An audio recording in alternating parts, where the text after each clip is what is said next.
Overwatch Contenders are back in season. Welcome along to the Overwatch North American Contenders A-Sides. I'm Time to Light, this is Jesse, and we have a new game upon us. It's Overwatch 2 now for Contenders, as everybody playing in Contenders or higher is under the new game's banner. Jesse, I want to start things off. Not only how do you feel about the teams, but how do you feel about the new game?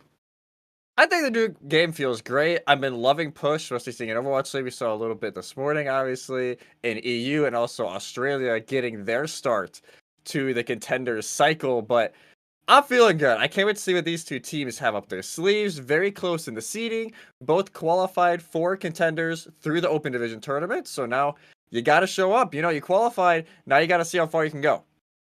Both of these teams getting knocked out in the round of 32 in the Open Division. We have the 32 seed versus the 33 seed in our 64-team single elimination tournament. Mathematically, this should be the closest game in the tournament. Now, reality, maybe not the case. You never really know with coming through the Open Division. Unfortunately, for the winner of this, well, fortunately, they go to the round of 60 or the round of 32. Unfortunately, they play ISU. They probably play.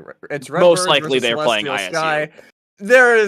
You have a very good chance of playing the reigning NA champs in Illinois State Redbirds. So, yeah, if you win this, you're obviously a very tall mountain to climb tomorrow.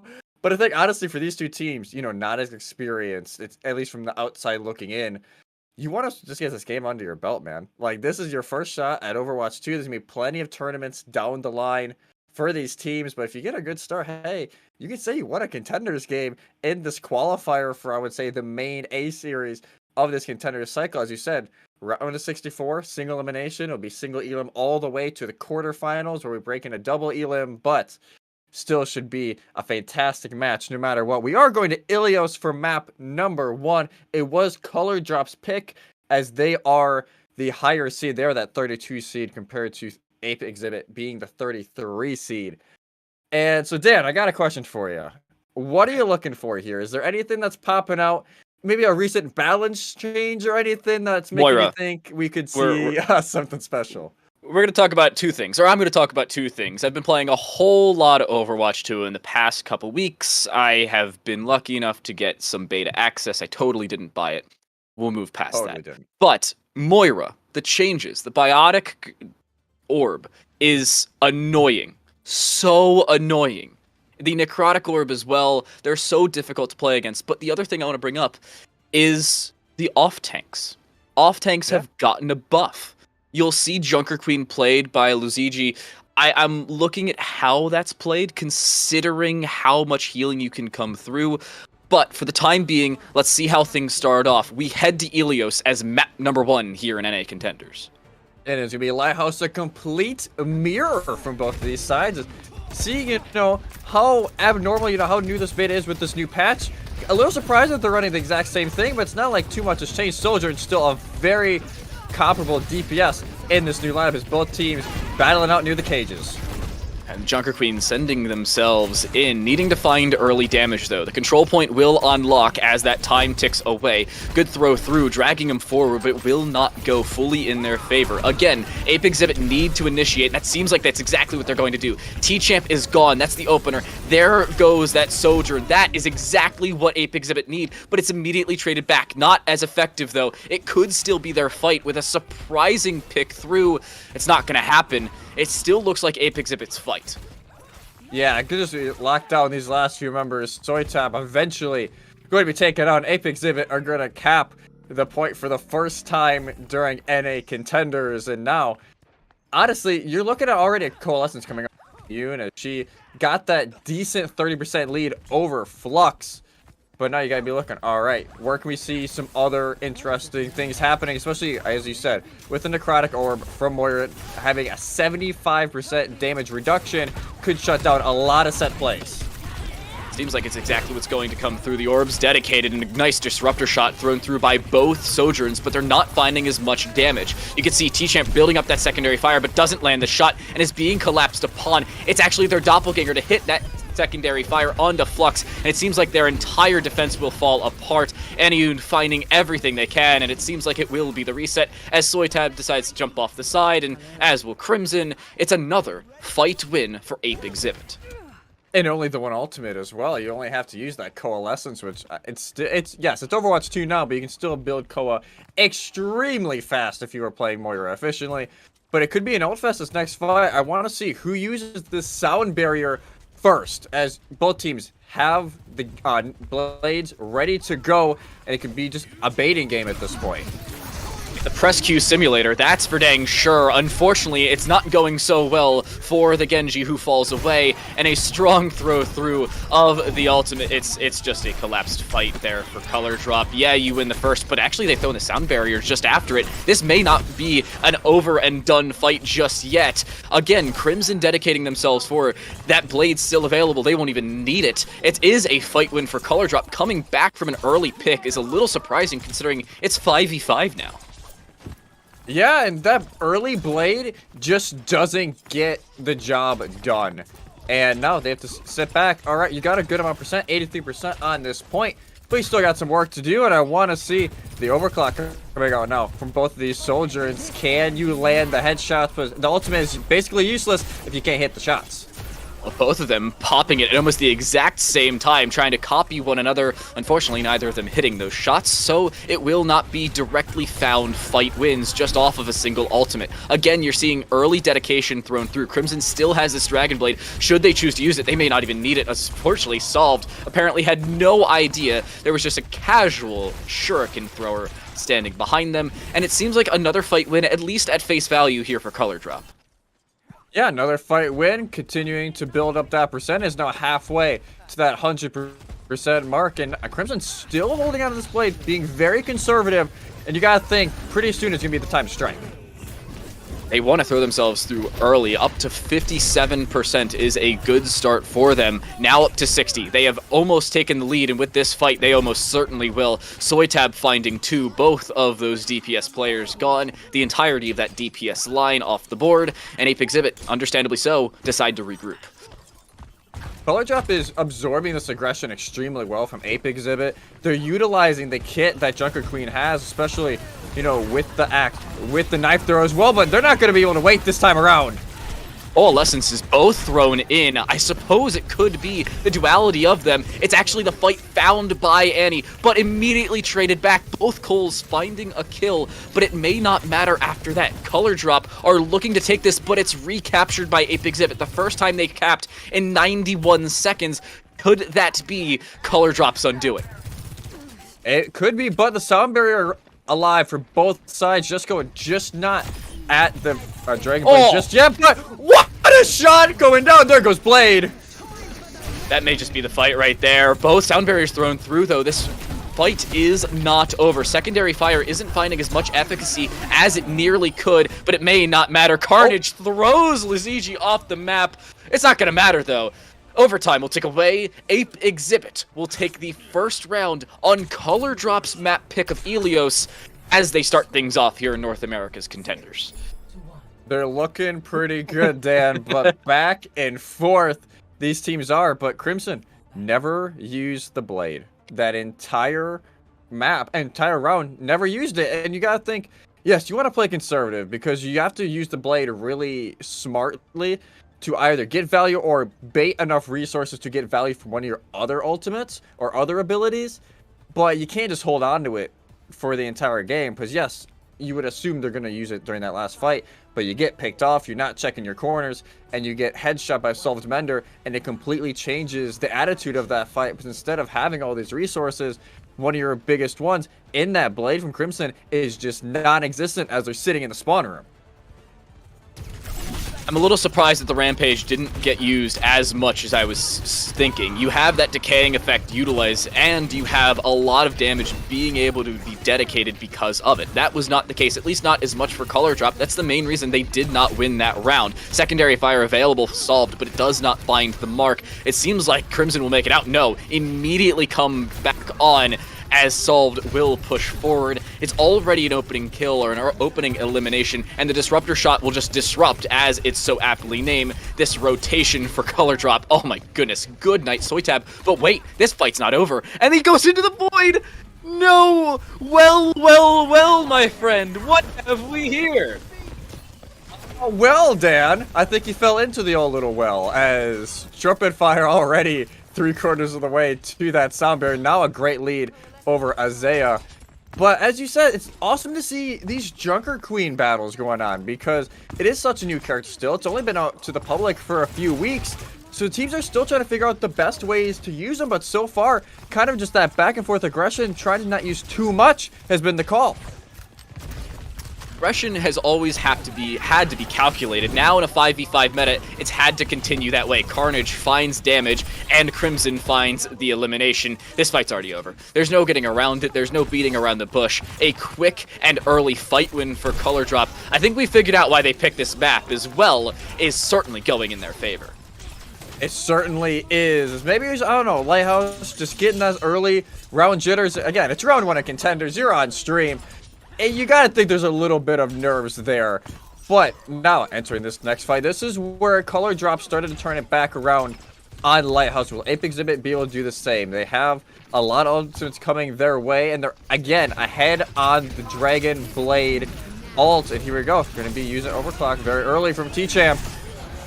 Dragon Blade, it finds one. T-Champ already down. They decide to utilize that sound barrier. It finds a decent bit of efficacy, maybe not keeping everybody alive though, and it does not. Color Drop are dropped out of contention in this fight. The Moira may have been buffed, but not all that much. You will not be immortal. You are inevitably, unfortunately, going to fall. Ape Exhibit will find their first fight win and their first cap here on Well.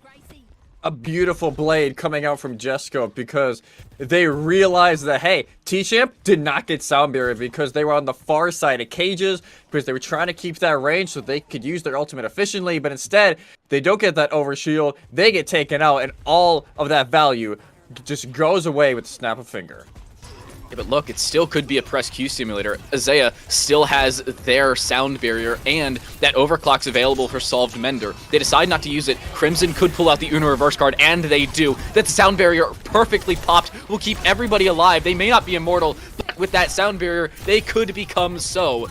Overclock utilized, as I mentioned, by Solved Mender. They will throw themselves through and avoid the damage very quickly. Again, a fight win for Ape Exhibit, as Color Drop do not use ultimates, but they also are ruined in that same right. And at least Crimson used Blade this time around. Like, first Blade of the game, but it doesn't set up the Junker Queen ult because Soitab dies a few seconds into the Blade. They can't combo it, and now they're looking at another fight where they need to win it. Ape Exhibit, they're not going to have anything. If this is Color Drop, you need to win this fight because you don't want to give too much time for Ape Exhibit to rebuild those ults. Ult advantage here. In goes the Rampage, and it finds a decent bit of damage. The decay is there, as is that anti-effect. Certainly not a good position for Ape Exhibit to deal with. And it seems like Color Drop are already going to cap. Ape Exhibit understand where their cards lie. They understand they have to back away. They re-aggress a little too early, though, and lose 2 more members. Their DPS line is already gone, and they have to quickly retake, as there's just 20 seconds for them to do so. It was a beautiful ult by Soitab. Hits 3 and turns the fight around, and now potentially final fight for this round as Color Drop, they're really big on the fact that Trumpet Fire can build up that sound barrier to just try and deny anything Ape Exhibit throws at them. Dragon Blade's available. Do they touch? That's the real question. They do, just barely at that. In goes Cole. It finds a decent bit of damage and healing over top of it. T-Champ should be dealt with, but surprisingly is still alive. Finally, Jesco will finish them off with that Dragon Blade. Still damage being done, but that Rampage is finally utilized by Ape Exhibit. That could just be the fight win. The Carnage finds a decent bit of damage, but not as much as they would like, especially with that sound barrier dedicated. Color Drop are still in this fight, but Ape Exhibit are not out of the woods just yet. Yes, they have found those kills, but this fight nor this map is over yet. As they just go back, oh well, no way, no way. I know Jaws had a C9 counter going on the Overwatch League. We may have to add one to that for Contenders. As Ape Exhibit, most of them try and take cover in cages to try and heal up quick before they regress in, and they don't realize how fast the overtime ticker went. Because they were fighting in overtime for a good, what, 20, 30 seconds? So that ticker is going to go down extremely fast. And it's a rough end to the round for Ape Exhibit. Do I think they win that fight? I don't know if they do, because Color Drop had the reinforcements coming back. I do think Color Drop still probably win that round and send us to Ruins anyway, but not the way you want to be entering the determining factor of this map in round 3 of Ruins, with both teams still sticking to their guns in this full-on mirror. I'm, again, surprised we see the mirror comp, but considering how even it's been, I'm not surprised they're keeping it. That's the real question about these teams, is who finds the early damage and the early pick. Eliminations are everything in this 5v5 composition. If you find an early Elim, you're in a great spot. Soytab utilizing just about every bit of utility in their kit, seemingly finding all the damage, but not the eliminations. There's the first. Lazigi gone. That's the opener. That could just be the fight in and of itself, considering how effective those off-tanks are, especially a Junker Queen. When your opponents still have theirs, that's not the position they'd like to be in.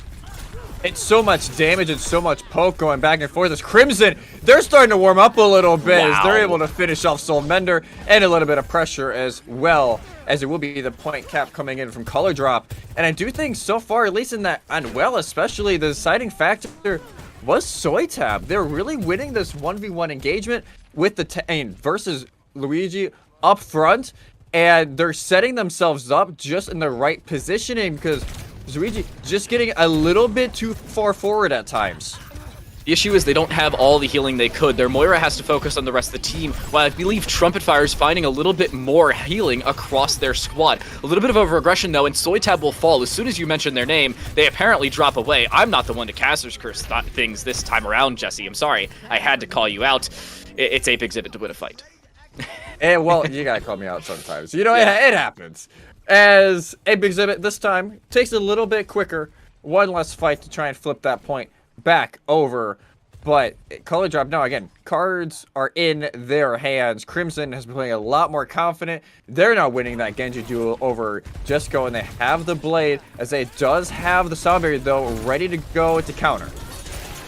Sound Barrier utilized a little early in that previous fight, but Color Drop could still get it. My apologies, they were on 90%, not 9. I can't read. Ape Exhibit, on the other hand, do not have all the control they would like. With Color Drop still being able to aggress quickly, they need to be able to play around their guns, most notably their Junker Queen, and keep her alive. Good usage of just about every ultimate in the book, as it's a press Q simulator on the point itself. Sound barriers utilized on both sides. The Dragon Blades finding very little, if anything at all, but it's still damage being thrown through. Secondary fire available, as is the Overclock. Should T-Chip choose to use it, but they have to get the heck out of dodge. That may just not be the case. The Disruptor Shot thrown through before they die, that may just be their undoing. Here on the Ape Exhibit side, in goes the Rampage. It finds all the damage possible. Lazigi gone, Aniyun soon to follow. And yes, that decaying effect will take away Trumpet Fire, but the fight win still goes to Color Drop as they cap. And I was that ult intentional from Luigi, you wonder?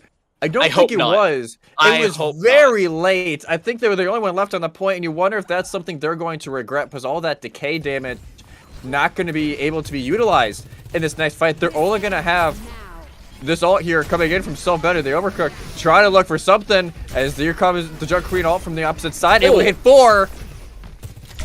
Trumpet Fire's taken away, the Disruptor Shot dropped through, will disallow rotations back onto the point itself, and the over-aggression possibly coming through from Color Drop could cost them. Again, you see the Rampage utilize, but look how fast Soytab has built back up their ultimate charge. This fight is not over, nor is this map, as I've mentioned previously, but this fight, well, as you can see, kills and eliminations are going the way of Ape Exhibit. In this 1v1, the Genji needs to stay alive here for Color Drop. Crimson just does not seem to be the case, as yes, they will get one, but past that, absolutely nothing. Ape Exhibit will recap, but Color Drop have reached one fight territory here on Ilios.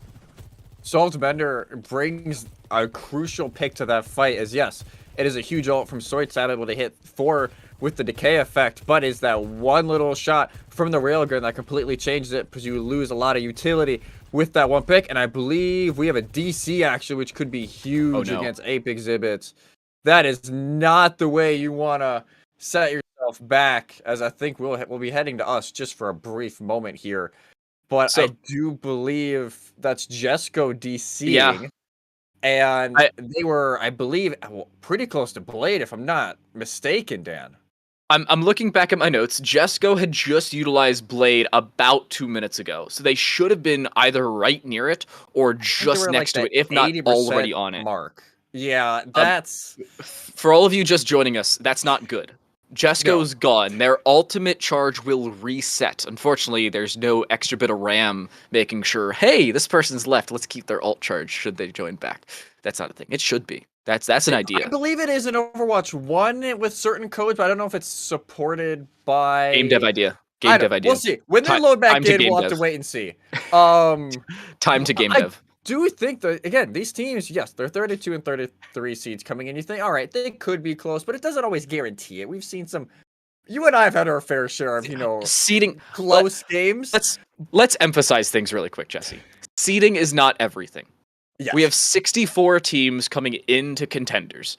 Of those 64, 24 were open signups. It was virtually first come, first serve, which I'm not going to lie to you, not a fan of. But it brings in some wild cards into the mix. Remember, those bottom 24, those signups have to play the top 8 teams that have Contenders buys and were in Contenders in the 2021 season, and those top 16 teams from open division. I'm no mathematician nor expert in seeding, but those games don't seem too easy, Jesse. No. They're the opposite of easy. As we did get told, we're looking at these ultimates before we hit the pause. That was Ape Exhibit's close assault. Was that Blade? I believe it was at the 80% mark or so. And now it's a lot of the chips going into the favor of Color Drop, as they're going to have the sound... Hey, we'll have sound barrier. They're going to have that coalescence very soon. They're at 96%. Same thing with the Blade. And with Isaiah only at 70% to their sound barrier, if you can draw out that initial ability from Junker Queen, giving everybody that extra little bit of health, you bait it out early, maybe engaging with your own, then there is no extra health that is going to be given to that team when you're going with that Blade. And it might just be efficient enough to win you the map. Okay, so our delay is caught up, and I have my notes sitting in front of us. Also, our observers in the backline have taken amazing screenshots of things and given us the information to work with. So let's go across while we have a second, as they have yet to join back. Jesco was at 67% when they left. That is a lot of your ult charge down. Now, it may not have been an immediate find, but it definitely would have been there in the next fight. It's the most important part. Across the board, depending on how fast this fight goes, it could be last fight. We are at 79% in counting for Ape Exhibit, 92% for Color Drop. But if they can take this really quick here, then yes, it is very efficient for Color Drop, because they're not giving enough time for Ape Exhibit to build up those ults that they're so close to. The issue that Ape Exhibit are going to run into is I look over at my other screen. 93% for Crimson near Dragon Blade. Soytab at 45%, not great, but they've been building up that Rampage extremely quickly through our 3 maps of play. That's something to focus on possibly later on should they lose this fight, which is still possible. It's 2-fight territory for one team, that being Ape Exhibit. 1 fight for Color Drop. Should they win and get a full team kill and cap quickly, they will win, assuming there's not a last-second recontest. That could be the case. Trumpet Fire does not have sound barrier, will in the following fight. Flux will have that coalescence at the end or the beginning of this fight, depending on how much healing or damage they do throughout of it. This is not an easy fight for Ape Exhibit. Well, yes, they have 3 players at 2/3 or higher on their ultimate charge, those being in descending order, Anion on 78 near Call Lessons, Azea 68 near Sound Bearer, and Lazigi on 66 near that Rampage. It's not the easiest pull for them. They need to be able to at least stick in this fight long enough to build up those odds. This is an ultimate economy fight, but at the same time, they also have to win this fight, because if they lose it, they're gone. You wonder if the play for Ape Exhibit is you're at 79% right now and counting. Probably a few seconds or so until color drop get to point. You wonder if the call is just if they can get back in, just back up. Yeah. Maybe stall for a few seconds, but you cannot lose anybody if that is the case. Because Jesco, yes, they're not gonna have their ult when they come back. We did confirmation on that. So they're gonna be back at 0. They may just go to a tracer at that point to get to the point faster. You know, Genji, it's not like it takes him super long either. But you wonder if that is the play. You back up, yes, you're going to let it probably flip about the 83, 85% mark. But then you're setting up yourselves to where you still, all right, we have everybody. We don't have as much ults as we probably want at this point, or at least as close to as we would have liked. But we're still setting ourselves up to where we're not fighting a 4v5, where it's honestly, especially in this day and age of Overwatch, it is a very rough position to be in. And I guess also to confirm, no matter what, we have about 2 to 3 minutes left. And we got about a minute or 2 left of pause time. It doesn't matter if Jesco's in the game or not. By the when that 5 minutes does end, by rule, we do have to continue the game. So we'll have to, obviously, we're praying to see that Jesco can get back in. You got to wonder if just, you know, we don't know what happened, obviously. So Wi-Fi went out in some way, shape, or form, but we hope they can get back in the game. That's the whole thing I was about to bring up. You're talking about playing a 4v5 is not the greatest part. They only have, if I look at my clock, about 45 seconds left of pause time.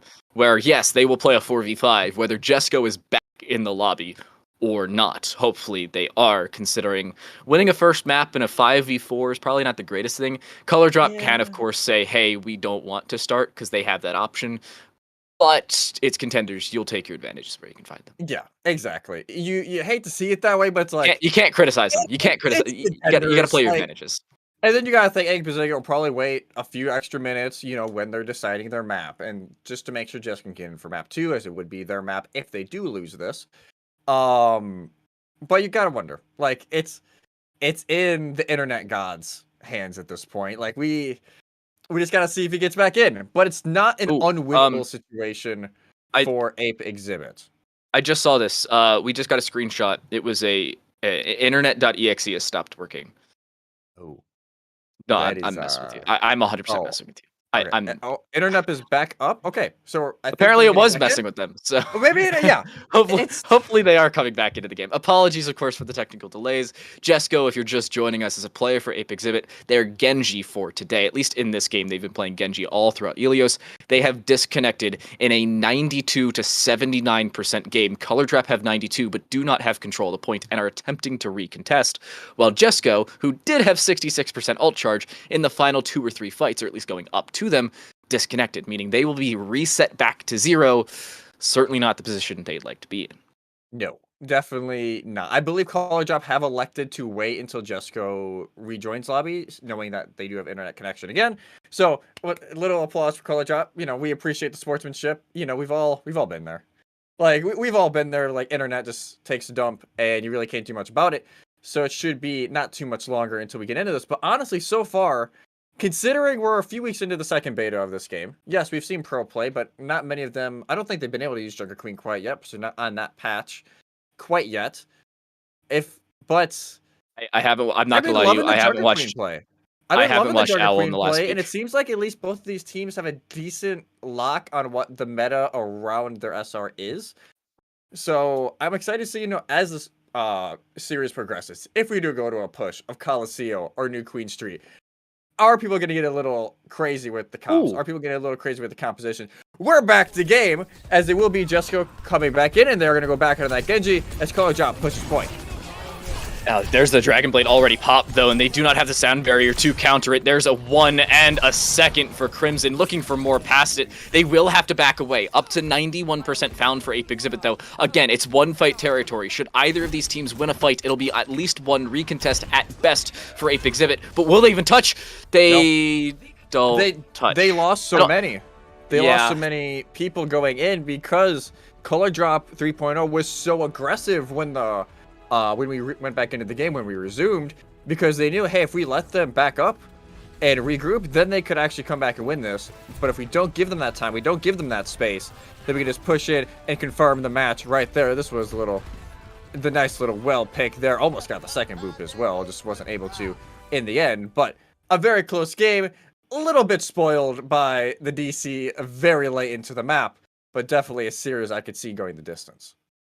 So, let's give you some context as to how the remainder of the series works. This is not as extreme as it used to be in Overwatch 1, where you had a very designated map pool and map types for each individual series. In order, it used to go in the neighborhood of Control, Hybrid, Escort, Assault, and then Control again. Nowadays, it's changed with the removal of Assault and the dynamics of maps. Instead of having designed second, third, and fourth map types, with Control always being the fifth and any subsequent tiebreaker, instead, they've changed it to any available map type that has not been played is available to be played by any losing team. So, at this point, Ape Exhibit can pick any map in the game that is not a Control. The next time Control will be available, or any of the other maps will be available after that exact same type of map has been played, is into map 5, when all the map types have been played.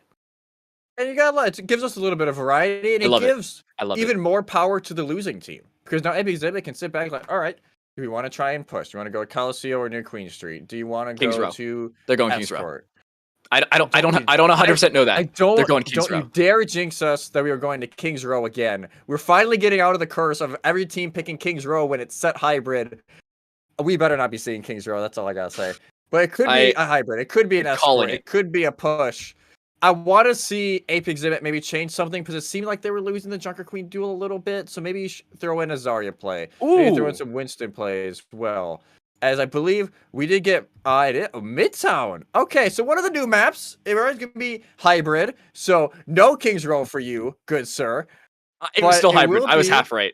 It will be a very nice new map that we get to look at. So, I'm not gonna lie to you. I've been playing a lot of Overwatch 2, as I mentioned. I've been playing a lot of Soldier in Overwatch 2. Soldier one trick, by the way. I can aim. I have no spatial awareness. Unless I have X-ray vision. I've had to carry you in ranked. It's fine. Correction. You've had to try to carry me in ranked. It's really difficult. It's really difficult to carry dead weight walking around. Yeah, but it happens. But Midtown, it lends itself to the hit scans. I've played Midtown a few times, and Midtown as a map is a lot more dynamic than a lot of the hybrids, where you can pick so many different compositions, at least at lower levels, which this is not, obviously. But the real difference is a lot of these teams maybe have some scrim experience into Overwatch 2, but that's about it. I have not seen a single official Overwatch 2 tournament played in the new game. I don't know what to expect here. I expect Junker Queen. Owl. Yeah, other than Owl, I don't think there has been, at least to my knowledge. Obviously, I bet there's been some very small community ones going on, but yeah, you gotta think, what are they gonna throw up their sleeve? Because they've had roughly 2 or so weeks to scrim. You gotta think these teams have been scrimming like crazy, trying to prep for Contenders. So you gotta wonder what they're gonna throw out there as these niche comps. Been loving the Soldier in play, especially with the Soldier nerf that came in. Soldier kind of jumps ahead of that, and it's also a little bit easier. Well, Mr. Soldier main. It's easier to hit those railgun secondary fire headshots because I think they expanded the hitbox a little bit, so it's not nearly impossible to try and hit somebody with a headshot. I have some notes on this. Okay. As a Soldier player, the main difference that you'll see between who plays Soldier and who plays Sojourn is consistency of fire and precise gunplay. So, if you are a more mechanical god, Sojourn is your choice. It is a correct choice because of that secondary fire and the fact that the overclock exists. It's amazing. The difference is her regular railgun primary fire is not hit scan. That's projectile, similar to that of Hanzo, but it's very minor projectile. So you only have to lead by maybe a few inches on your screen. It's not all that much. Pixels. The main difference I have to notice is consistency of fire versus definitive mechanical skill. I do not have definitive mechanical skill, but my consistency of fire with Soldier is much better because it's a consistent fire rate, and it does more damage than the normal railgun of Sojourn. The difference is the Helix rockets are not as good as the normal secondary fire of Sojourn because that is much easier to finish players off because you have that hit scan finisher. That's the main difference you'll see. Yeah. If teams elect to play Soldier, it's not a bad pick, but because of the Soldier nerf, if you had a more mechanically gifted teammate, i.e. someone who would play Sojourn, it would make your life just a little bit easier.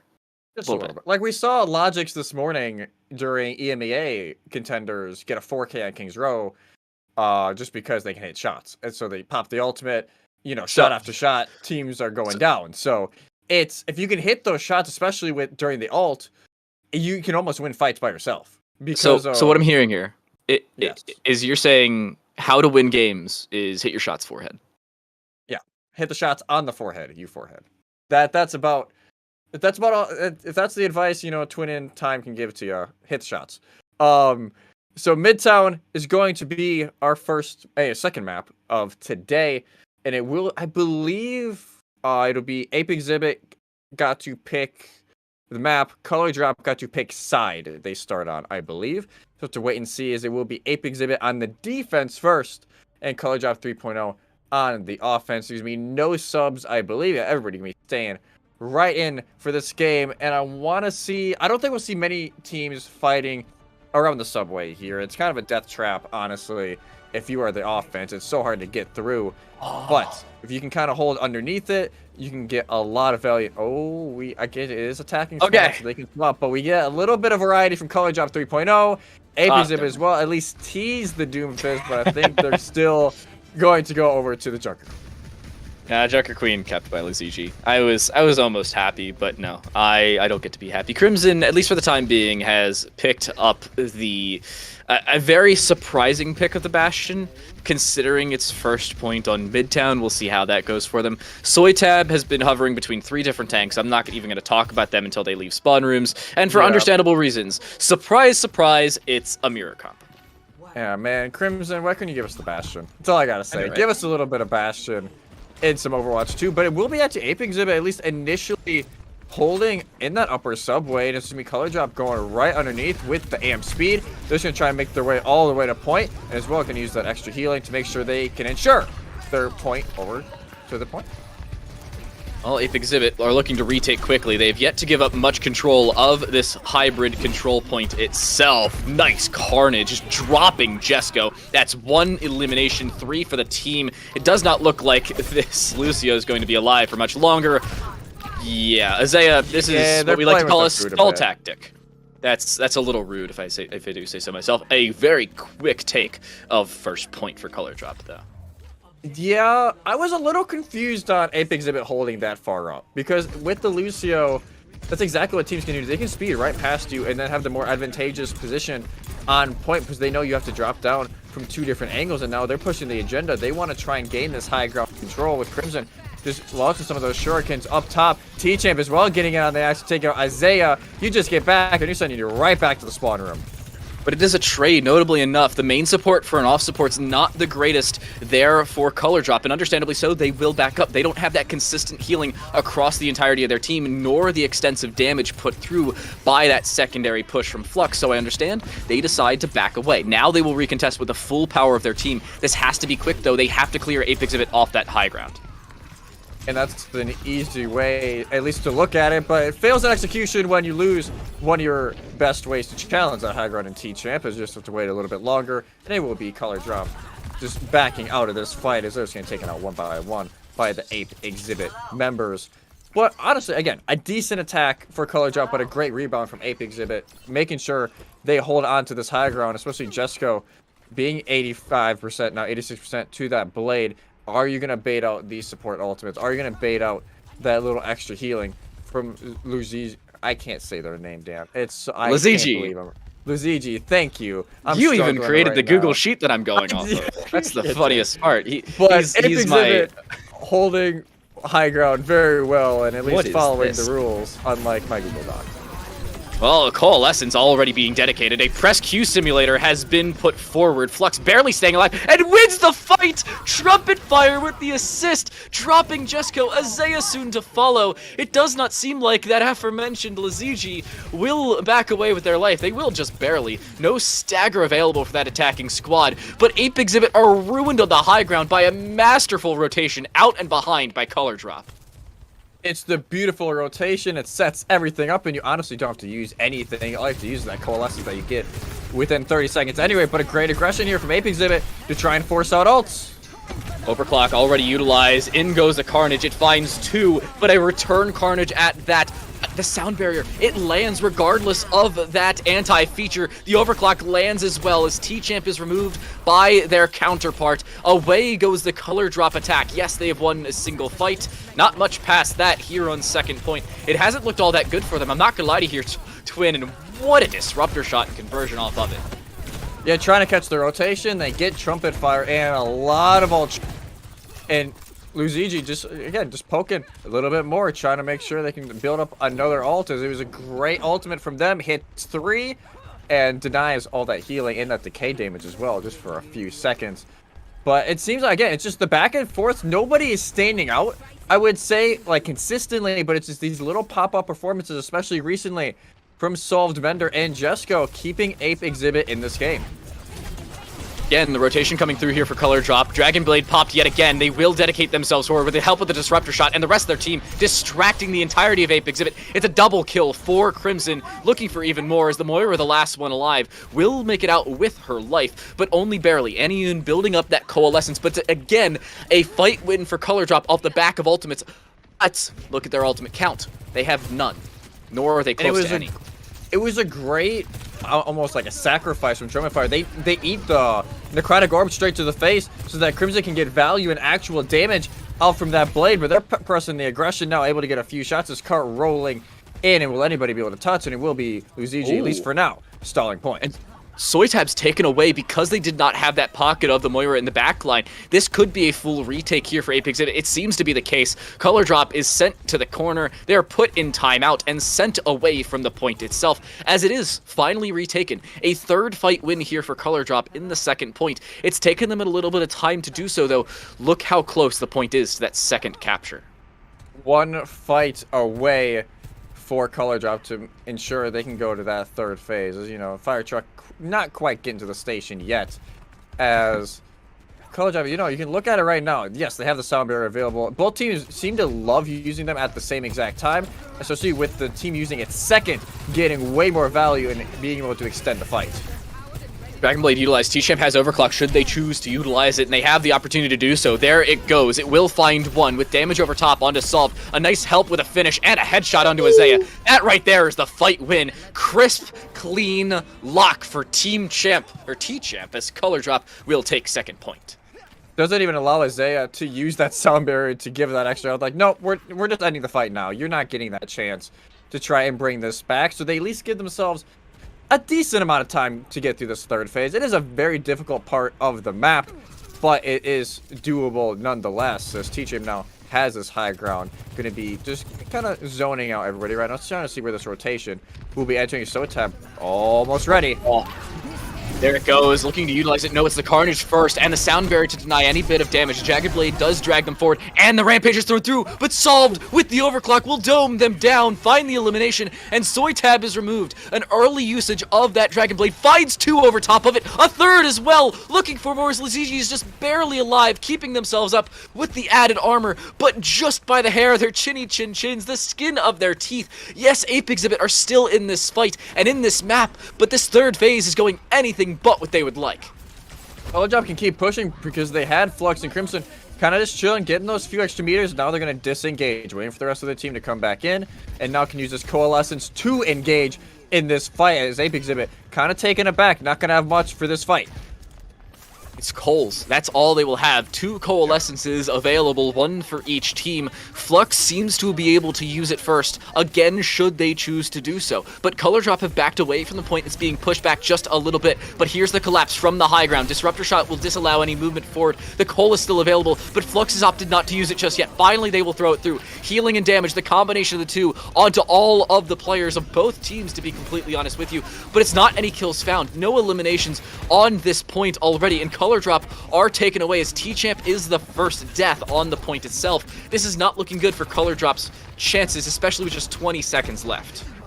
It's perfect execution from Ape Exhibit. Take as much time off as you can, but now the aggression coming in, the counter dive as well, going into the back. Shots after shots going back and forth. T-Champ trying to build up that overclock is just pumping out damage, able to find Isaiah, as Oh. well able to land the railgun shot, and now they can keep this cart going without having to use any ultimates in that fight. And now they're going to have that ultimate from Sojourn leading up to this fight. Crimson's getting very close to that blade as well, but no answer to the blade of Jesco. We've been able to see them get value out of it today. Can they match the value that Crimson got just a few fights ago? Well, final fight territory, regardless of the outcome and who wins it. Early bit of usage from the Rampage, and over top of it, the Dragon Blades from both teams, but it's not going to matter. Crimson will find one with the help of Chi-Chip to find 3 over top of it. It's a quick team kill as Ape Exhibit are ruined. Color drop, talk about a mic drop as they complete all of Midtown. Not a perfect attack by any means, but it's scrappy, but it's good enough to finish the map. And I think a lot of it is due to how well they executed that point A push. It was perfectly executed. They saw the mistake from Ape Exhibit in the positioning and took advantage. But again, you gotta love just these Sojourns using these Sojourns, just the railguns. A lot more viability with the new patch, and teams are trying to take advantage of it. Does it always work? No.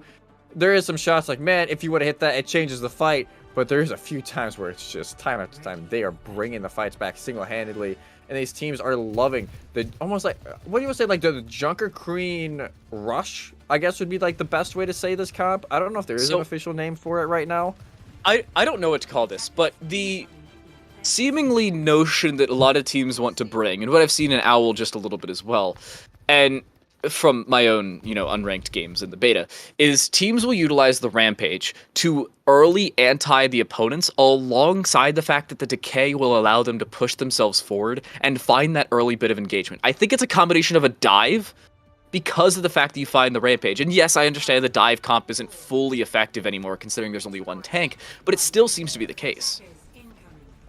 Exactly. As you want to call it like the Queen's Gambit, Junker Queen. Is that what we're gonna run That's with pretty for good. now? I like that. Hey, we're gonna run with the Queen's Gambit for now. As color drop, they're actually gonna hold the same positioning as Ape Exhibit, but they're gonna at least try and call out that rotation a little bit earlier. Oh, Will they make the same mistake? It looks like no. Not in the slightest, as a matter of fact. The Moira already low and taken away. The Jagged Blade really not even required. Yes, Jesco will find one, but that's all they will come out on top with. It's not a team kill, but it's very close to being one. As a 5-kill streak found by Soitab, they were effective and a part of every single elimination. Found, Color Drop win the first fight, and early so, taking a little bit more time off that clock. Beautiful rail shot from T-Champ. Takes out Isaiah, takes out the speed, and they just can't get the point to set up quite fast enough. And now, chilling underneath the subway, their bluff has been called out now by Color Drop. And now, again, just going to use the exact same play. Seems to be the call, but again, it's Color Drop playing off their early engagements, and a good shot through from Soitab. Again, damage done, and there's just nothing here for Ape Exhibit to match it. Yes, they will find one elimination onto Soitab themselves, but it's really not going to matter past that. They focus too much on that Junker Queen and are not able to dish out the damage to the rest of Color Drop, who are able to deal with it, and in tow, win the fight because of it. Color Drop are not giving Ape Exhibit enough time to set up on point like they did in the previous round. They're just pushing them into the wall. They're using the Carnage just to roll on through. And now this time, they're going to try and push the high ground where they're initially sitting, and it almost gets Crimson. Oh, but they don't win the fight. Solved is dealt with. Nice secondary fire thrown through by T-Champ, and that's a lot of the damage already gone. Nice shot over top as well. Barely staying alive is this Ape Exhibit side. Coalescence not deciding to be utilized, but it's the overclock thrown through as T-Champ has it, but finds very little out of it in all fairness. You're not going to get too much from it. It's a pretty decent disengage from Ape Exhibit. Going to nullify a lot of that value. Now the re-engage as well. Going to T-Champ off. A little too over-aggressive. Coalescence utilized. It's not going to find as much because of that anti and decaying effect. Jesco on a double with that Dragon Blade, and the combination of that with the Rampage. Flex is no longer for this world, and T-Champ falling early means Ape Exhibit should have the time to fully capture point 1. Yes, it took them almost 2 extra minutes compared to Color Drop's attack, but it's still a first point capture. You get the job done nonetheless. Unless there could be a re-engage here from Color Drop. They're teasing. Yeah, they're actually going to go in. Just barely. They're going to use the cartage as well to try and push on through. You got to make sure you keep somebody on cart, though. Both teams utilizing that sound barrier early, though. Crimson looking to find the frag across onto Isaiah. They do indeed. Trying to find even more over top of it onto their doppelganger, and they will. Time off the clock. Yes, 2 ticks found, but it may not matter past that. Crimson getting a little over-aggressive, though, will fall because of it. Yes, down goes that main DPS for Color Drop, but it's a fight win. Somehow, some way, because they didn't have Flux yet, because Flux died very late into that fight, but like, alright, we're just going to be aggressive, we're going to use B to engage, and we're going to catch them off guard, and Crimson goes big, gets a few eliminations, and now Soytab, they have that ultimate that they can just run it and initiate with no answers, no counters from Ape Exhibit. Soytab has the Rampage, doesn't even have to use it first fight, does the second time around, and finds the damage through. Isaiah will fall because of that decay, and Color Drop will win yet another fight. 1 fight territory here for Ape Exhibit. They will have to regroup and then push off of it. A single tick required, but that single tick could mean the game.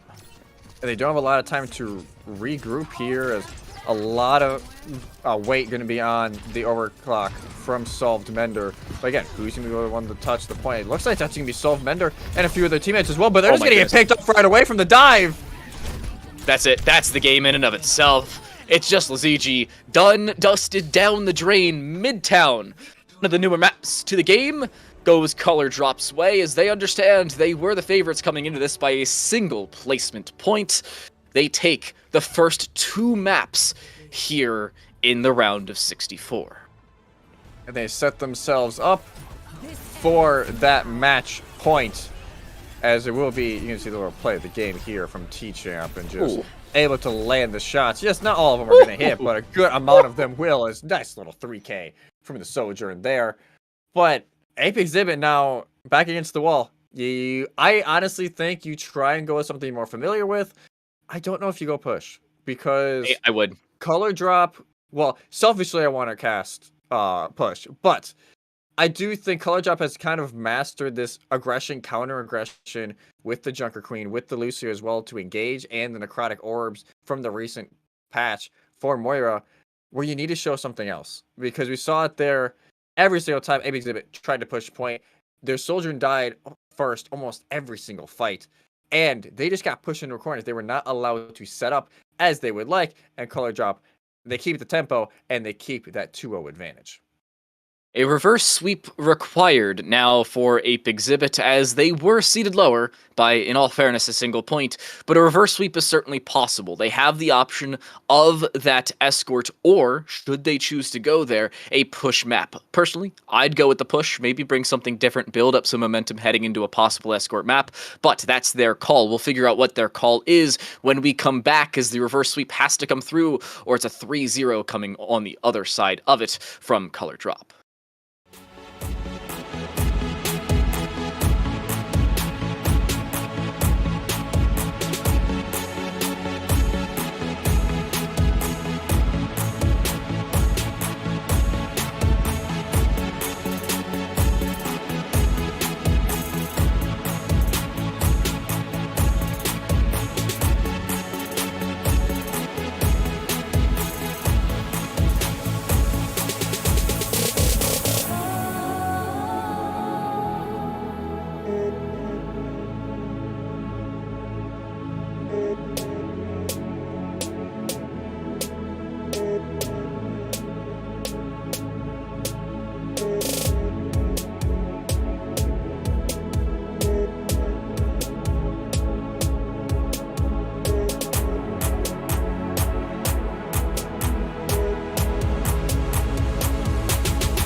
Welcome back to the North American Overwatch Contenders Summer Series A-Sides. B-Sides still to come, but let's open things up with our single elimination 64-team bracket. We're dead middle, at least in terms of the bracket, not so much in terms of our game. A 2-0 early lead here for Color Drop as they take both Ilios and a very convincing Midtown in their favor, forcing a possible reverse sweep here for Ape Exhibit. I'm Time to Light. That's Jesse, aka Twin Salty. How you doing, Jesse? How you feeling about this game? Is the reverse sweep going to come through? That's the real question I have to pose. I'm leaning on the side of no, but I do think Circuit Royale is a decent map pick for AP Exhibit. Speaking of which, I want to see some Sigma play, because Sigma is ridiculously overpowered on this map. We see it in Overwatch League all the time, and it benefits your hit scans extremely well. And I wonder if the call here for Ape Exhibit, they do have an extra flex DPS on their subs, who I believe can come in if need be and play hit scan. So you wonder if they're gonna try and run a double hit scan look and maybe go away from the Genji that hasn't. It's done okay. I don't think Jesco's Genji's been like stellar, but it's, you know, it's not lost them the game, but it will be Jesco still staying in. And lo and behold, no shock, at least so far, we still have the full J-Town, and not J-Town, Junker Queen, Queen's Gambit mirror, and I am using that name, Dan. I think it's appropriate. I think it's appropriate and pretty good, in all fairness. This is my favorite map for a couple of reasons. Number one, it offers so many availabilities of flexibility around your team. You can play verticality should you choose to do so. You can play around your main or flex tank should you have the option. It's up to you. I like to see the Sigma here, but with the introduction to Junker Queen, she's overpowered. There's no getting around it. Junker Queen is absolutely nuts. So I'm still expecting to see Junker Queen for two reasons. Number one, it's honestly what I was predicting coming into it. Number two, it's what they were hovering in spawn doors. So you never really know off the back of that. And number two, the second reason that is my favorite map is because that the point itself, the escort cart, is a Formula One car. It's awesome. Looks amazing. The F1 fan in me loves it. I do like, though, as well, Ape Exhibit, they're not running the Genji. At least as of right now. They're running the Hanzo. They are going to more of that double long-range look, which I think the better idea is maybe going to like a Widow, because it's such long sight lines. It's just like a map like Havana, right? It's such long sight lines. Yes, there's cover, but to push that cart, you have to peek out to some of those angles at times. So I would have loved to see the Widow. Maybe we see it on when we flip sides halfway into this round. But I do at least like that, hey, they're changing something. They realize what they were running does not work or is not working right now. But they also realize that, yes, this map is new. We can try something, and it favors that double long-range look where they can maybe use to their advantage on this defense, especially if you hold that bridge halfway through. And at the very end of this first phase is so brutal. It is so brutal to try and get through, because they can just hold up on the way top of the street and just have one of their tanks down low, and they can just hold on forever. Yeah, the one difference, though, is if you're not bringing a main tank, i.e. Sigma, who, again, as we've mentioned, is kind of broken on this map. If you've watched any Owl, it is. But with the introduction of Junker Queen, that may not be the call. You may not see the shield hold up above. You may not see that verticality brought through as much. That's the real question. With the introduction of a new hero, what changes in the overall meta? Again, this is creating the meta. This is the first week of Contenders across the world, much less across North America. And off the back of it, it's the first real introduction of Junker Queen that we've seen in any semblance of professional or amateur play, which I love to notice. I love to see differences created because of differences added. That's the greatest thing about the fact that they're adding new people and new heroes to the game. Exactly. And, you know, we saw a little bit of it this morning. You know, like, EU had a little bit of different looks than what we're seeing now. There's going to be different things here and there that each team is going to bring. Each, I would say, level of Tier 2 is going to bring something else. Like, Team Peps this morning, very similar into Owl looks, because you have former Overwatch League players on there. They're going to get straight to business. They're going to run what the pros are running currently. But then you got teams like Ape Exhibit and Color Drop who are like, all right, they're not former Overwatch League players. They're not going to be cracked out of their mind 4,500 players. They're going to be like, all right, what can we do at least?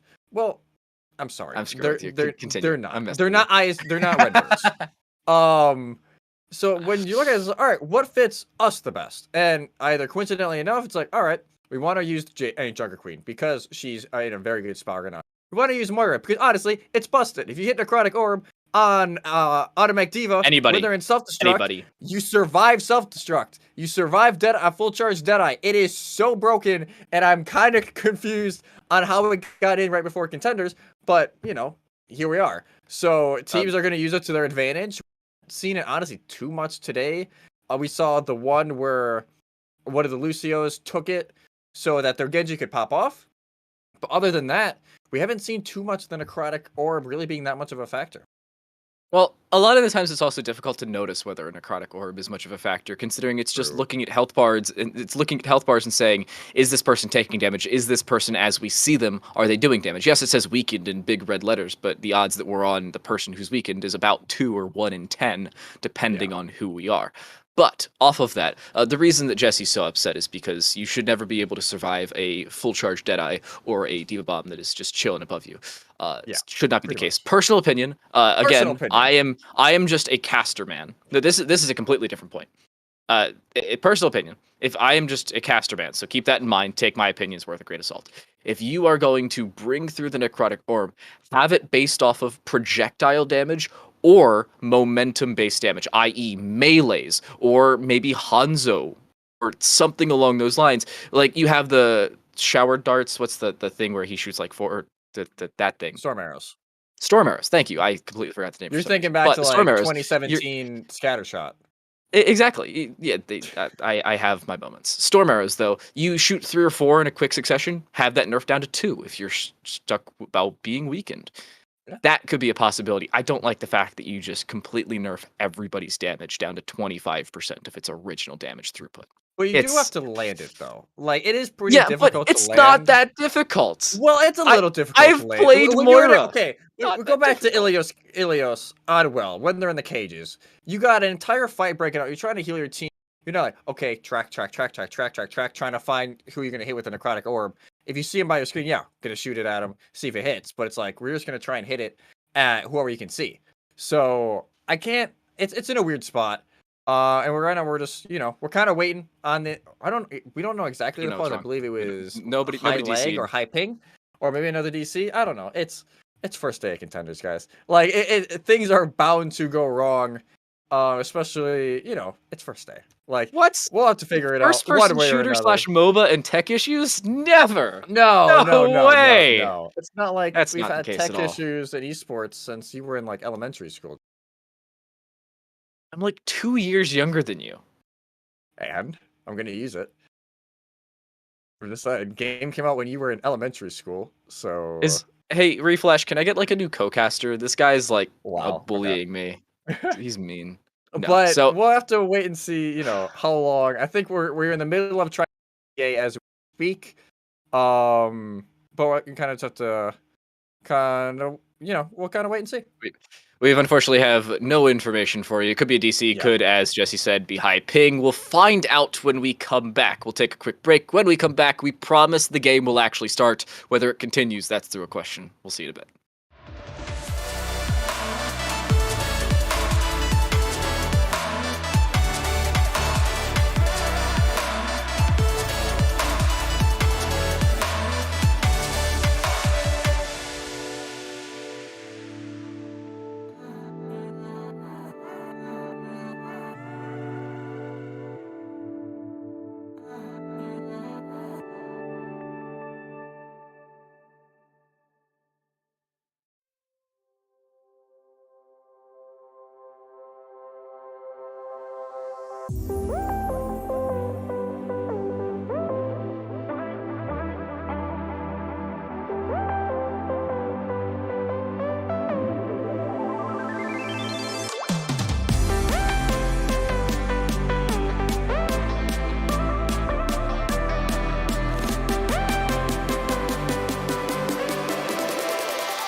Welcome back to the North American Contenders A-sides. Apologies for the technical difficulties, but it seems like we've solved most of them, if not all of them.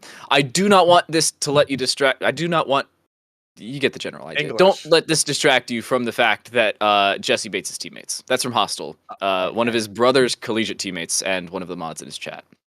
I saw that in chat while we were on the break. That was really funny. High five to you. But moving past that, into the game, still 2-0. Actually give him a high five. Still 2-0, color drop winning. It's a must win here for Ape Exhibit. Again, their map pick, they chose Casino Royale. I love it. This is very reminiscent of Monaco. It really looks Circuit Royale, not Casino Royale. That's a movie. Don't mind me. Too many Royales, man. You know, Battle Royale maybe, Gambit or Royal. You know, Circuit Royale. There's too many for you today, Dan.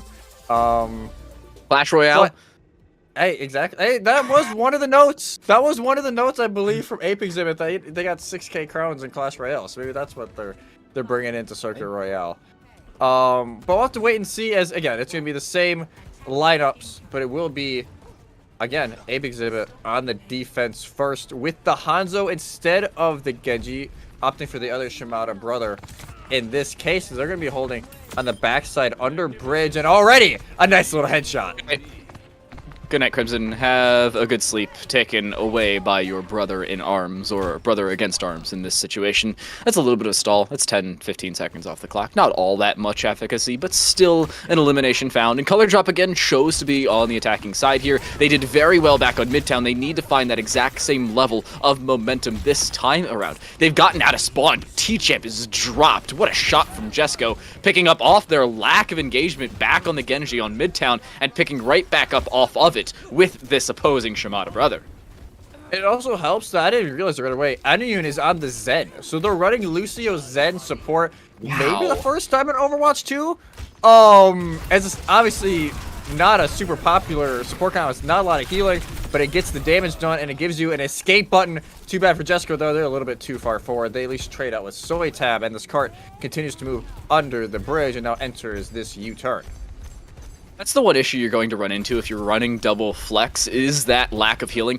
The benefit is Lazigi has the ability to stay in a lot of these fights. One of those main abilities is the commanding shout. 200 extra healing for yourself and 100 for anybody in that AoE around yourself. That's a lot for your team, especially if you get in the correct engagement. Again, the dive comes through from Color Drop, but again, Soy Tab drops early. Yes, Jesco's traded upon, but it may not matter. With the lack of a tank in this current meta, it just does not look good for the attack of Color Drop. It really doesn't, as they're just gonna have to push forward a little bit here. They don't have a ton of resources, as you said, but still have the 4-on-3 advantage. So for right now, at least Ape Exhibit have to respect it, have to give up a little bit of space, and now Trumpet-Fire are gonna go back and taxi their lost member. That's gonna be a little bit of a whiff from T-Champ, but it seems like the cart's gonna be slowly pushing it in, but a last second recontest is gonna hold so far. Just barely they recontest. A meter left on that one. Flux again putting a lot of this main healing through. And finally, Color Dropper coming out on top of the early engagements rather than just getting trades later on. Lazigi falls as well. And yes, Aniyun will attempt that recontest. They will be unsuccessful in doing so. Double flex support. I don't know how I feel about it. It's not working extremely well so far, having the Zen. Well, I guess Lucio technically being a main support, but not having a lot of that healing output, more for the speed resource. But yeah, it's not working out too well so far. I wonder if we're gonna see a swap. I would love to see Isaiah go over to the BAP. Then I think they're in a good, decent spot, because then you have the immortality field to try and absorb some of this pressure. There's a nice dragon though, gonna separate and actually not get one. No, it misses. Lazigi tries the rampage. They're unsuccessful in doing so. The overclock utilized to near perfection, and Crimson doesn't even have to use the Dragon Blade. That's already a fight win. And yes, Jesco will try and come back and do some damage, and they will inevitably do so, but not enough. T-Champ deals with them to perfection, and Color Drop win yet another fight. Ape Exhibit are banking off of the ultimate usage from their double flex support setup, and they're just not finding any. They haven't even used the ultimates.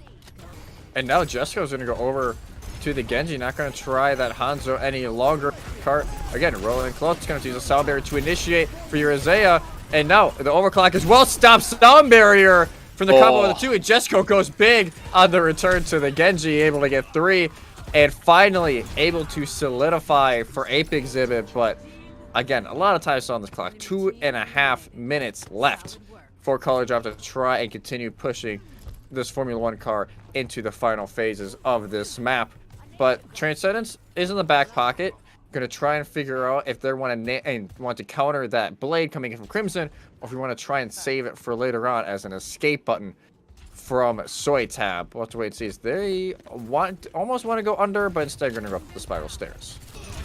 Spiral Stairs is a good call, and the aggression is still here. Crimson has the availability of the Dragon Blade, but unfortunately they don't have the exact same initiation tool of the sound barrier that we saw from Ape Exhibit to try and retake. There's an opener, and Aniyun off of it pops the trance. Unfortunately, it's not as good up against this Dragon Blade, which finds two early on. More damage onto Lizigi, who will inevitably fall to their counterpart. It's a fight win and a one in entirety. Crimson will hopefully win this fight, does just barely. And Color Drop, complete second phase. It was a beautiful ult yet again, this time from Soytab, able to hit 3, and again, the anti goes through, you have the decay as well. So yes, even though you have Transcendence up, you can only heal one of your other team. The other can't be healed for a few seconds and completely negates the ult from Aniyun, as she kind of has to sit there hopelessly trying to heal their one teammate who is able to be healed. And now just under 3 minutes left. Flux is going to have that coalescence very shortly here, as it's going to be Ape Exhibit just holding outside for now, trying to figure out exactly when they want to dive down onto the lower ground. They're actually diving around towards the pool, and I like the call. Coalescence is utilized, but the commanding shout will heal them up 100 per player with 200 onto the Junker Queen herself, but it's a double. Flux with 1 and an assist onto a second. They're dropping the entirety of this Ape Exhibit defense, or in this case, the lack thereof, as they're approaching the final point to try and full cap. Ape Exhibit will have that comeback, but do they even cap? Yes, just barely. Jesco building up that Dragon Blade to try and recontest into this. Color Dropper still winning these fights though. Isaiah dropped by that secondary fire of T-Champ's Railgun, building up that damage over time. Jesco again has this Dragon Blade available, throws himself through, and is looking to find any eliminations they can. Damage done onto Lucio, who will inevitably fall. A second onto Soytab, looking for a third, but it will not come through. The overclock utilized by T-Champ as Crimson finds one of their own. It's trades back and forth, one for the other, back one, and then the other. It does not seem like Color Drop will complete Circuit Royale, as Ape Exhibit just barely will be able to retake. Solved Bender wins the 1v1 against Flux. Granted, they were an ult, so maybe a little bit of an advantage towards the Soldier there, but they're able to hold, at least for now. It's Color Drop. Yeah, they didn't put a huge amount into that. They did use the overclock of their own, but they still have plenty to go here. Is that commanding shout, as you've been saying, it's such a good initiation tool from the Junker Queen, as well as also just to counter any ultimates that the opposing team uses. But now they can use it here at the very beginning, as they already get one. They jump around the pool and already find the opener. The Genji down, just barely, is solved, staying alive as they back away. Trance is utilized, lots of healing thrown through, but the Dragon Blade again is available already here for Crimson. Rampage already utilized, but the sound barrier in return will keep them all in this fight, only for a few seconds though, as look at Solved with 2 on that secondary fire after coming back into the fight. An early death, but a quick re-engagement, as Ape Exhibit will continue to hold down with just 40 seconds on that time bank. And a huge play there from Jesco as well, to able to get a few for Ape Exhibit, and also a huge rampage from Luzigi as they use it, able to get 3, forces out the sound barrier, and Color Drop still not able to finish off that fight. So now, one of your biggest resources gone. How are you going to adapt? Even Ape Exhibit, they had to use almost everything to even just stay in the fight, but a crucial pick coming from the main support of Color Drop, able to take out the opposing Lucio, and now all the speed from Color Drop out the window.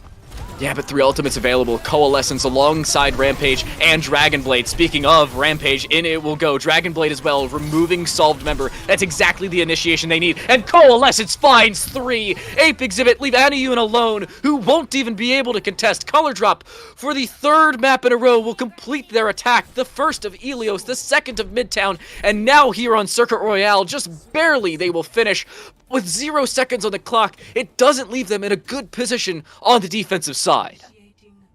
It leaves them in a somewhat comfortable position because we saw how dominant their defense was earlier, right? We saw, like, all right, their attack, a little hit or miss on Midtown, but their defense was stellar. Did not let them capture point A. We didn't even get to see the payload portion, at least, of an Ape Exhibit attack. on Midtown. So now you gotta wonder, this is the part of the map you did struggle, the type of map, I should say, of Midtown that you struggled with initially on your off. It doesn't seem like you had those struggles for the majority of this round. Can you finish the job? You don't want to let Ape Exhibit build up too much momentum, because no matter what after this, you're going to a push map, either Coliseo or New Queen Street. You want to finish the job here, as it will be, we see these looks, again, pretty similar, going to be the Queen's Gambit run for color drop yet again. Ape Exhibit still going to run with a little bit of the change here. Still going to keep Isaiah and Anayun on the Lucio Zen, so very low healing, trying to isolate targets, play from a distance, and more having that amp from Isaiah to back out of engagements coming in from color drop. But it will now be the Widowmaker. We finally can see it on the from Solved. Mender and Jesco sticking onto that Hanzo. And now it puts a lot of pressure on T-Champ just to keep. Well, it's hard to pressure when you don't have a head. No, not the easiest thing in the world. Solved finding the opener, and away goes color drop. Their defense slacking, at least early on. Solved finding the opener. I was about to criticize the fact that they brought in the Widow in favor of that Sojourn because it's the lack of consistent damage being dedicated, but apparently that's not the case with the Sojourn being taken away. Ape Exhibit find the opener and are now looking to recontest. At least color drop is, with Crimson throwing themselves in early. The Junker Queen has to back away, as does Isaiah. They will retreat in tow. Missing your speed is certainly not the position you'd like to be in here on the attacking side of Circuit Royale. But at least they don't get caught out, right? Like, they're holding back here, trying to make sure they can still play the range game, and they're trying to split up color drop, which they do. 2 of color drop over on our left-hand side, 3 of them up top near the bridge here. Now one of them going to try and get knocked down by Luzigi, but they're going to have to use the shout just to even get out with their life. And barely so. Luckily, they get the healing orb, an orb of harmony from their Zen, as Aniyun will keep their tank alive, and it seems like that will play to their benefit. Solved is taken away, but it does not seem like it's going to matter. Missing your tank in this meta is never a good position to be in, and off of that, Ape Exhibit win the fight. They will not fully take first point, as they will have to get back on the cart, back on that F1 car, but color drop can recontest. Goldmender already realized, okay, maybe the Widow isn't working as well as I'd like. It's going to be right back over to the Sojourn. So now as this cart rolls onto the near first phase, here comes color drop coming right back in. In they will go. Decent damage thrown through, but Solved dies to their doppelganger as T-Champ will continue to find the efficacy out of this Sojourn. And what a shot across into Isaiah, barely building up that secondary fire. Apparently not needed, as they drop Aniyun as well, looking for a third across. They will find it with the assist onto Flux's elimination. Ape Exhibit have 2 minutes left to complete first phase. Honestly, so far, Ape Exhibit, yes, it's a gamble to go for it, and it's not worked. Running this Lucio Zen, you are really just trusting, like, you can finish these fights off quick because you don't have the longevity that color drop do, and you don't have the sustain either. So now you have to make sure these fights are quick, and now, I mean, trying to push in here almost has that ult from Luzigi. ZG building it up, has the rampage available. Trance is utilized, but they use it to retreat. Instead of trying to build any bit of damage off of it, they instead bring in the calculated call to back away and then aggress as a team. That's exactly what comes through. Unfortunately, they don't find anything out of it, so it's not really an initiation tool. Flux utilizes the coalescence and is trying to find the damage, but with the utilization of that trance on the opposing side, they won't find much out of it, if anything at all. Overclock is utilized as well, as Color Drop want to win this fight. They just are not, at least not from the early engagement. Disruptor Shot is near perfect, as backing away has to be T-Champ. That sound barrier keeps them in this fight. They will reinitiate, but as will Ape Exhibit with a sound barrier of their own. The Uno reverse card slapped down. The fight is won. Ape Exhibit will capture first point. Survive and continue pushing that card dance, but all they have to do at this point doesn't have to be pretty. It was pretty sloppy back and forth, but they actually win the long game that time, and a lot of it does go to that rally from Luzigi, able just to come back. And like, all right, you're gonna catch one. I believe they caught Trumpet Fire, who was trying to initiate. You force them to retreat, while also regrouping yourselves. And now you can start pushing this cart up this hill. Jesco has the Dragon Blade available. They have yet to use it, and understandably so. They could just dash in and find an early elimination onto Flux. Soytab dropping early. Certainly not the position Color Tab would like to be in, as they will drop away. Color Drop, my apologies, will back away. And it is another fight win for Ape Exhibit, as they complete the Lowe's hairpin and look to push away on towards this second point completion. Lowe's hairpin, that's a Monaco reference, by the way, because, you know, I know. It's the track of Monaco. And you're talking to two F1 nerds here, Dan. Yeah. As Color Drop, well, they are going to actually re-engage you. It didn't look like they were going to be initially, but now it's going to be using here comes the all able to hit a few. Oh, the Rampage, it finds 3, and Soytab finds 4 with the final finish onto the Lucio. Yes, it is traded back as Lazigi somehow finds 3 of their own, or 2 of their own, onto the DPS line. A Color Drop, it won't matter. It is a team kill to come through. 4 of those eliminations going the way of Soytab, by the way. Color Drop will recontest and reinitiate as they come back on the defensive side. There's a beautiful ult from Soytab. It hits 4 on Ape Exhibit and just completely shuts down the fight right there. There's no way Ape Exhibit can come back. You've got 4 people who can't be healed, even though there's not much healing to be thrown around anyways from this healing composition. But it settles the fight right there. No, they're going to be aggressive. They're going to just push right on in, not let Ape Exhibit have that space. Understandably so. The commanding shout again used to initiate, but the Transcendence utilized alongside the Coalescence, both of these main Flex supports utilizing ultimates early on. Solved just barely alive, now is taken away as they are ticked down from behind. Flux gets the elimination, but they're not out of this fight just yet. Crimson removed by their doppelganger, but the hack coming through onto Jesco, as you can see the switch, or no, the decay coming through onto Jesco, as Color Drop will almost reinitiate fully, but they lose the fight. What a comeback. Adayun gets 3 as she pops off, and it'll end up being the way that Ape Exhibit continue this map. Add a minute and a half back onto that clock. Ape Exhibit, you're still playing Overwatch 2, and now it will be just that 2 minutes to try and push in. Obviously, with 0% and 0 time left on the clock, they don't have to finish with any time. As Isaiah try to get back up, try to fight the palm trees, and eventually will get back, only to die a few. All that effort to do absolutely nothing in the fight. Lazigi soon to follow. Jesco's gone. Aniyun as well. It's down to Solved, the last technical member alive. They will inevitably back away. I think Color Drop are trying to aggress onto this, and I like the call, but those are spawn doors, my friends. The garage is not the clearance that you are looking for. Overclock utilized, trying to avoid the shots onto the Genji as they use their return fire. It's not going to land, though. T-Chep finds a whopping 1 shot as they will have to back away, and Ape Exhibit can come back in this fight, but the trade is there. Solved is gone, as is Crimson. It seems like Color Drop, again, are falling away later on in fights, and they cannot afford to do so. Their Moira, barely alive, will get out with their life, as they will phase out. They'll eventually fall. And I like the aggression there from Color Drop. I'm not going to lie. You push the spawns, you take another, what, 30, 40 seconds off the clock? It's not that bad of an idea if you are Color Drop. So now a minute left. Ape Exhibit entering the hardest part of this phase of the map, this final push where we saw Ape Exhibit hold for nearly 2 minutes on their defense when we thought this map was all done and dusted. So now Color Drop have the ability to do the same. They're going to hold up by Pool, and Ape Exhibit are going to, again, push up there and try and take them off high ground.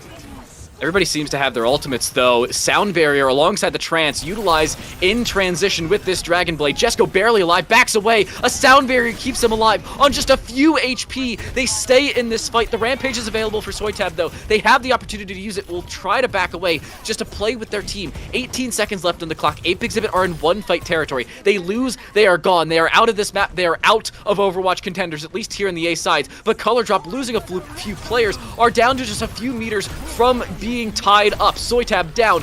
The availability of that Rampage won't even matter. There's 3 kills by Solved. They're looking to complete circuit. It seems to be the call. They will remove their doppelganger. T-Chip is removed. OT is required on Circuit Royale. Oh, that was just beautiful. That was just disgusting play coming out from Solved Mender. You obviously can't see our cameras during that, but we're freaking out when that's going on. It's shot after shot. 4 or 5 final blows goes the Soldier's way, and we are still playing Circuit Royale. And they cap the momentum there. They do not let that spawn hold for the 30 seconds cost them too much. And now, equal time bank in overtime for both sides. And also, we talked about it a little bit. You said it as it happened to Zayo. What a clutch Sound Barrier. Jesco maybe at, what, 10 health at that point? 20 health? Max 10. Max 10 health. But Saber goes down. Jesco sits back for a second, gets a little healed up, goes in, gets another frag, and then gets a little bit of damage as well, and continues the momentum of that fight so that Color Drop 3.0 cannot regroup. So a beautiful fight for them. And now you got to get the job done. You got to make sure you play the angles correctly, because one bad move, one bad position, and your Contenders A series will be, or your A series journey will be over. But it will be them on the defense first. They're going to be running the same thing, because why not? Going to stick to the Genji, because Jesco was playing, I think the best Genji he's played all day has been in this map, since he made the swap back over from the Hanzo. Actually, Crimson's on Hanzo. Look at that.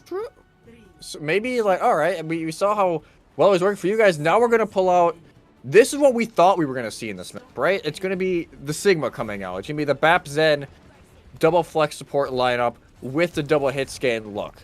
I'm not sure how Epic Exhibit are going to counter this out, or at least initial thoughts of it, because it's not a look they've seen all day. This is a drastically different setup to what anything we've seen all day has been. I like the call, though. I like understanding the fact, yes, this worked prior, but Ape Exhibit are probably calling out what we're trying to do. So instead, they change things up. But remember, only 60 seconds lie on this time bank. You lose a fight, you're almost certainly out of things, especially as time continues to tick away. Regardless of how many points you gain, time will not be added on. Color Drop are continuing this push, though, sticking with that point, just pushing it forward ever so slightly as a team. They have to find opening engagements, though. They have to find opening eliminations and have the availability to push off of them. That's going to be their real challenge. That Disruptor shot will slow them down for the time being. 2 seconds left. Do they even hop on the point? Yes, they do. Overtime now on the clock. It's the final fight phase for Color Drop's attack to try and pull off Circuit Royale. In goes the Commanding Shout, an initiation tool yet again utilized by Ape Exhibit, but it does not seem like they're finding anything out of it. Apparently they are.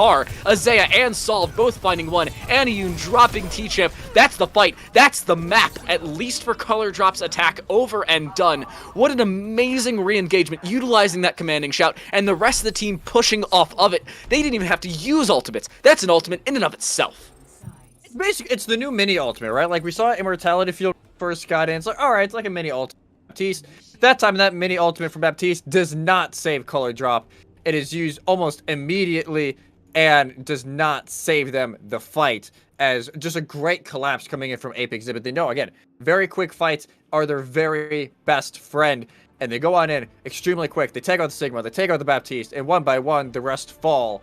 It is a doable attack for Ape Exhibit, right? It's very doable at this point, considering how they've played the last 5 minutes or so. The end of their attack looked great compared to the beginning of their attack. They countered the Sigma comp extremely well, especially when, honestly, we haven't seen anything but the Queen's Gambit comp from their opposition the entire day. So now, Color Drop, they're going to go back to the Queen's Gambit comp. Ape Exhibit are going to stay on it, but again, with the little exceptions of Aniune on the Zen, which, as unconventional as it is to be having a Zen with Ilios, is honestly working a little too well. It's a little scary how well it's working right now, because I think it is with that Commanding Shout, you get that extra speed as well to initiate. You basically get an extra amp, and you get an extra bit of AoE healing every 10 or so seconds, and they're using it perfectly. It's an 11-second cooldown to give your team, if everybody gets it, a total of 600 HP of healing back the other way. Again, we'll see it used as an initiation tool, and it's used to near perfection. Crimson finding the opener, Aniune gone, and Color Drop understand they've won this engagement. They will back away in tandem, and understandably so. There's no reason for them to try, and again, there's already 25 seconds off that clock. Exactly. That is a win in itself for Color Drop. All right, you get a pick, hold there just for a little bit, but that is a huge pick from Sullivan. There goes a lot of that healing, and now Color Drop, they have to play aggressive. Again, they use the Commanding Shout, though. Again, it's initiation tools, and it's used to near perfection. Not all of it, though. With the lack of that main healing, you're gone. Down goes your Soldier, down goes your Junker Queen, the Lucio, and that... English, Sam. Yeah, I don't know. That's still shocked. You're fine. As there will be Ape Exhibit pushing on in now. Gonna be ever so close, less than 10 meters, and now about 10 meters until they get there, making sure they don't get off the point. We've already had one C9 today, cannot have two. They just barely touched 0.48 meters. Again, commanding shout used to push them into the fight. The slash does not land. Soitab trying to find the drop. Azea is down early. That's the speed and a decent bit of your healing gone. And if they drop more, that may just be the map. That will indeed do it.